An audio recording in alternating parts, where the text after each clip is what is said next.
dari Gangga yang sedih pasca pernikahan Sagar dan Janvi. Tiba-tiba ia melihat ayahnya hadir di hadapannya. Gangga berdiri dan langsung memeluk ayahnya. Sedangkan di kamar, Janvi meminta Sagar untuk menempatkan sindur di dahinya. Ketika Sagar akan melakukannya, tiba-tiba ia teringat bahwa ia sudah menikah dengan Gangga dan meletakkan sindur di dahi Gangga.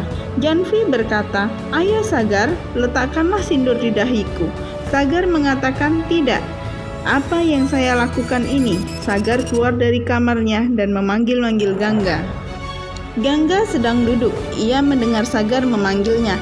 Dia sangat senang sekali, tapi kemudian Gangga masuk ke kamar. Gangga menutup pintu. Madvi, Praba, Janvi melihat mereka dari atas. Sagar menggedor pintu. "Buka Gangga, bukalah pintunya atau akan aku hancurkan pintunya." Gangga akhirnya membuka pintu. Gangga berkata, "Segala sesuatu di antara kita telah berakhir saat kau menikahi Janvi." Sagar berkata, "Kami tidak berhubungan, Gangga." Gangga berkata, "Bagaimana bisa kau lakukan ini?" Sagar berkata, "Kau tidak bisa menutupi kesalahanmu dengan menyalahkanku. Kau menyakitiku dengan memberikanku kepada keluargaku. Aku ingin menyakitimu dengan cara yang sama." Gangga berkata, "Apakah kau bahagia sekarang? Aku memang sakit hati, tetapi lihatlah dirimu sendiri." Gangga berkata, "Sudah kubilang jangan kau nikahi Janvi, tapi kau tetap menikahinya." Keesokan harinya, Gangga bersiap-siap untuk pergi. Gangga menyimpan kotak sindurnya. Tiba-tiba nenek memberikan sarip putih kepadanya dan berkata, "Inilah takdirmu, seharusnya kau tidak hidup dalam ilusimu. Kau hanya memiliki warna putih saja dalam hidupmu. Jadi pakailah sari itu." Gangga berkata, "Saya tidak akan mengikuti tahayulmu lagi. Saya menolak memakai sari putih dengan aturan yang tidak makan setelah matahari terbenam. Tidak apa-apa jika saya tidak mendapatkan cinta saya, tetapi itu tidak berarti hidup saya berakhir. Ini sebenarnya adalah awal baru dalam kehidupanku. Saya akan membuat diri saya berharga." Nenek Kanta terkejut mendengarnya. Gangga berdoa di kuil. Ia berkata, "Berilah aku kekuatan. Aku harus membebaskan diriku sendiri dari Sagar dan cinta ini selamanya. Aku harus bisa melupakan semuanya." Keluarga Sagar dan keluarga Janvi akan mempersiapkan acara resepsi untuk Sagar dan Janvi. Di luar, Gangga bertemu Pulkit. Tiba-tiba Supriya datang. Ia menjelaskan kepada Pulkit bahwa Sagar telah menikahi Janvi dan meninggalkan Gangga. Di tempat lain ada seorang wanita yang turun dari bis dengan membawa kalas. Dia bernama Santosi. Santosi hendak menanyakan alamat kepada seseorang, tetapi dari kejauhan ia sudah diperhatikan oleh para preman. Para preman itu mendekati Santosi. Dengan sengaja dia mengganggu Santosi. Santosi sudah tampak ketakutan, lalu ia melarikan diri. Para preman mengejar Santosi. Ternyata para preman ini adalah suruhan dari keluarganya untuk mencelakai Santosi. Di lain tempat, Pulki memarahi Sagar karena ia telah mentelantarkan Gangga dan menikahi Janvi. Di tempat lain, Gangga membantu Nirajan memakai sandalnya. Gangga berkata, "Aku akan pergi selamanya."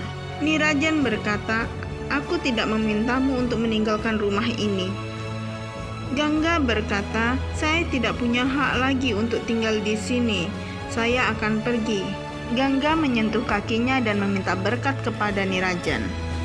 Gangga langsung menemui Bibi Sudah dan akan pergi ke asrama bersamanya. Di lain tempat, Gangga melihat Santosi yang akan dicelakai oleh para preman.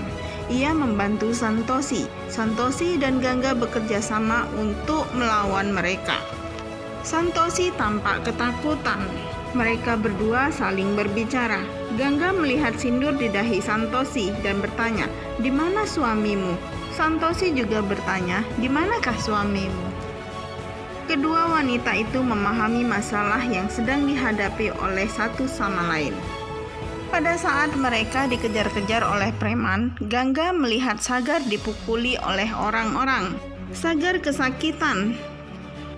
Gangga melihat Sagar yang sedang cedera. Gangga langsung lari ke arah Sagar. Santosi dan Gangga membawa Sagar ke rumah sakit. Gangga sangat khawatir sekali dengan keadaan Sagar. Sagar telah sadar. Dokter berkata, ada seorang gadis yang telah mengkhawatirkanmu. Apakah dia istrimu? Sagar mengatakan, dia bukan istriku, dia Gangga. Gangga menangis dan berkata, aku tidak bisa bertemu dengannya. Di pesta resepsi, Gangga dan Santosi datang ke resepsi Sagar dan Janvi. Niraja mendekati Matvi. Gangga berkata, kau ingin aku datang ke resepsimu, jadi aku akan datang. Sagar berkata, kau datang untuk menunjukkan bahwa kau tidak peduli padaku. Gangga berkata, saya akan datang untuk mengucapkan selamat kepada Anda berdua, dan ini adalah hadiah dari saya. Sagar berkata, apakah kau memberikan kotak sindur yang pernah kuberikan padamu? Gangga berkata, ya, aku akan memberikannya kotak ini kepada orang yang berhak menerimanya. Sagar berkata, aku tidak akan memberikan kotak ini kepada Janvi. Aku akan menyimpannya. Kotak ini akan membuatku sadar bahwa kau telah menipuku. Gangga berkata, siapa yang menipu? Lebih baik kita tidak membahas itu. Sekarang mulailah hidup barumu hari ini juga. Santosi mendekati Janvi dan berkata, aku tidak mengenalmu, tetapi hubungan yang dibuat dengan keegoisan tidak akan memberikan kebahagiaan. Janvi hanya bisa diam saja. Kedua preman itu tiba di resepsi. Mereka memperhatikan Gangga dan Santosi. Santosi bertanya kepada Gangga, apakah benar dia pernah mengisi sindurmu? Gangga mengatakan, ya, dia pernah mengisi sindurku, tetapi dengan sindur saja tidak membuat hidup seseorang gadis menjadi seorang istri. Kedua preman itu mempunyai rencana akan menjatuhkan lampu hias agar terkesan kecelakaan. Mereka sudah bersiap-siap akan memutuskan tali lampu hias. Lampu hias itu sudah mulai bergoyang-goyang. Sagar melihatnya. Sagar langsung berlari untuk menyelamatkan Gangga. Lampu hias itu tiba-tiba jatuh. Semua orang terkejut. Semua orang langsung panik dan menanyakan keadaan Sagar dan Gangga.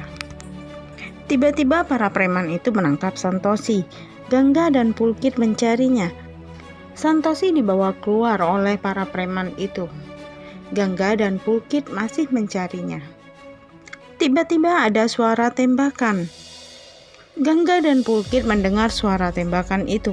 Para premannya melarikan diri. Gangga dan Pulkit menemukan Santosi. Gangga berteriak, bukalah matamu Santosi, bukalah matamu Santosi. Tiba-tiba Santosi membuka matanya. Ia berkata, saya baik-baik saja. Saya tidak tertembak. Saya hanya berpura-pura agar para preman itu mengira saya sudah mati. Santosi berterima kasih kepada Gangga dan Pulkit.